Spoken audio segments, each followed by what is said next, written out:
ठीक हो गया डॉक्टर साहब। मूविंग ऑन, आपने एक बात आज पाकिस्तान के बारे में एक आर्टिकल अपना वीडियो किया, उसको मैंने भी जी। रिस्पॉन्ड किया। आपका रिस्पांस मैंने देखा नहीं। हाँ, जी। मसला नहीं, आप कोई इशू नहीं है, मैंने कोई वैसे बात की है, बड़ी मैंने आपकी बातें सुनी सारी उसमें।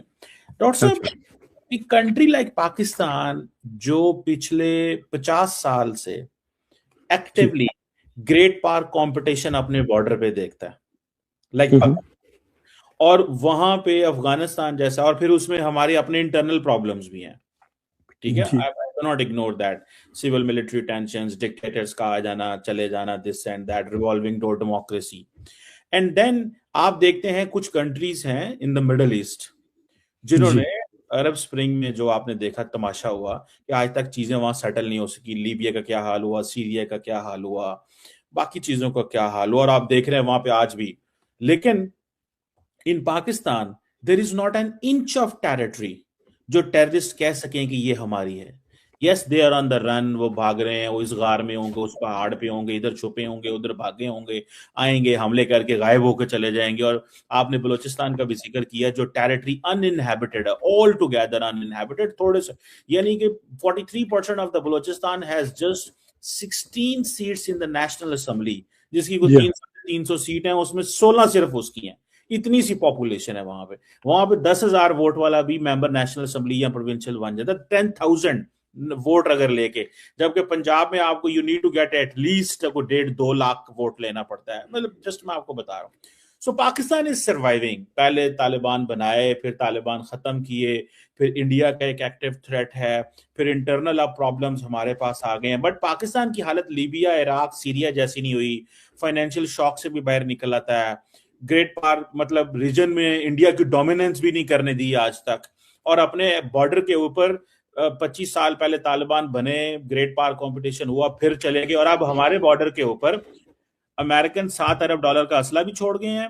वो तालिबान भी वहीं पे हैं, वो दहशतगर्द भी वहीं हैं। नेटो हाथ साफ करके चला गया, भाई हमसे ये काम नहीं होगा, अब तुम जानो पाकिस्तान जाने और हम जाने। जी।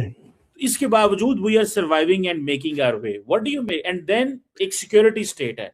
तो डू यू थिंक ये बाल्कनाइजेशन जो आपने वो मैप लगाया, ये मैं दिखाऊं, तो दिस इज स्टिल नहीं। विजिबल आइडिया, या क्या आप समझते हैं कि ये फॉर एग्जांपल ये वेस्ट के अंदर बड़ी बातें इस पे की जाती थी? मुझे याद है कि मैंने आपका वो एक रिबटल दिया, आपने कहा कि जो इस्लामाबाद है वो अफगानिस्तान से थोड़ा दूर है लेकिन इतना भी नहीं है।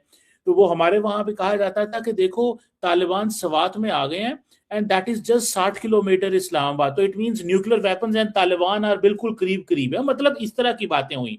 और जी हाँ। कभी आईईए ने, international atomic energy agency, American ने कभी नहीं कहा पाकिस्तान के न्यूक्लियर वेपन्स अनसेफ हैं। जबकि इंडिया के अंदर आप देखें 19,000 फाइल्स लीक हो गई, यूरेनियम बट खमर साहब, जो बाइडन ने तो साफ कहा था the most dangerous nation on earth is Pakistan. ये तो अमेरिका का प्रेसिडेंट था जब कहा था ना। आपको ये और बात है कि आपको एक प्रेसिडेंट की बात को आप अहमियत नहीं दे रहे हैं, दूसरे प्रेसिडेंट को आप अहमियत दे रहे हैं।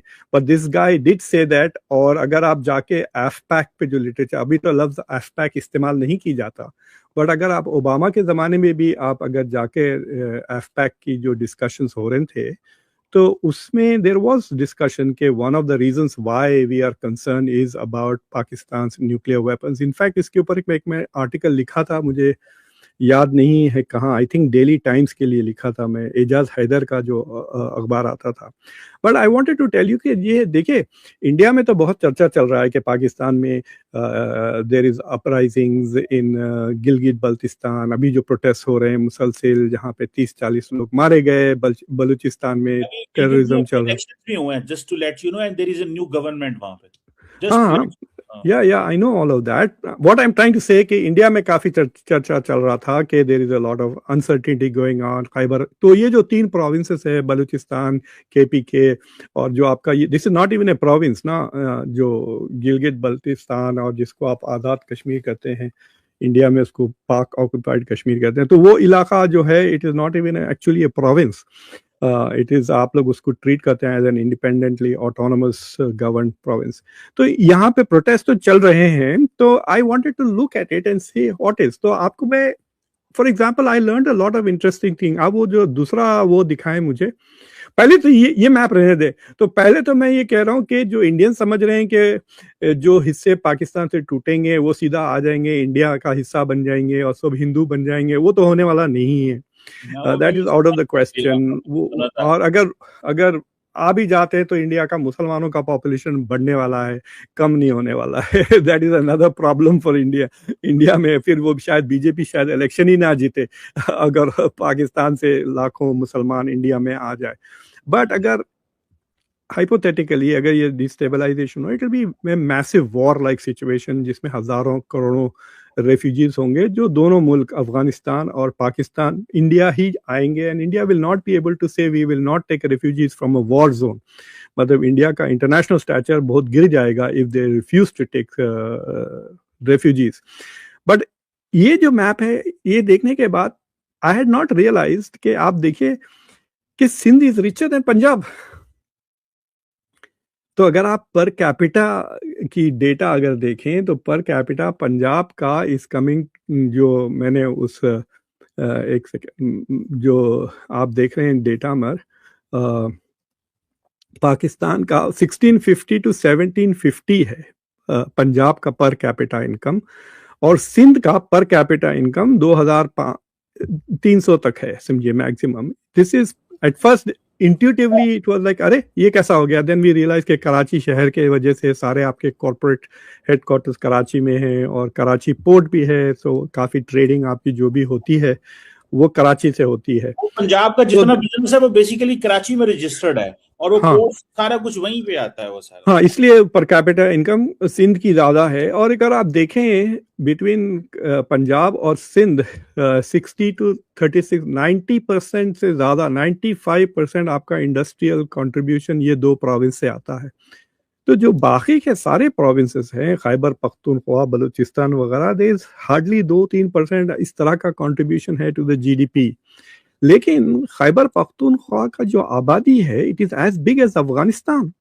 40 मिलियन है उसकी आबादी, 4 करोड़ है। It is exactly the size of Afghanistan in terms of population. लेकिन उसकी आप लिटरेसी लेवल्स देखिए 58%, उसकी जीडीपी बिहार की तरह है, इतना गरीब मतलब प्रोविंस है। सो आप देख सकते हैं कि सिंध को देखें आप कितना अमीर है, इस्लामाबाद को देखें बहुत ही ज्यादा अमीर है। लेकिन जो आपके दूसरे प्रोविंसेस है, बलूचिस्तान और गिलगित बल्तिस्तान और खैबर पख्तूनख्वा, ये बहुत ही गरीब हैं relatively. So the distribution of wealth बहुत अनइवन है। तो so I was looking at it and saying कि भाई अगर अलग होता है तो I think Punjab will become a very powerful country. एक तो एक न्यूक्लियर वेपन्स उनके पास रहेंगे, दूसरी चीज ये है कि फौज भी पूरी उन्हीं के पास रहेगी, but it will probably be richer than Pakistan and I think stronger than Pakistan if Punjab is alone. मैं आपको मजे की बात बताऊं, there is no scenario like this, ठीक है? नहीं आप इतना परेशान क्यों हो रहे हैं जैसे हाइपोथेटिकल।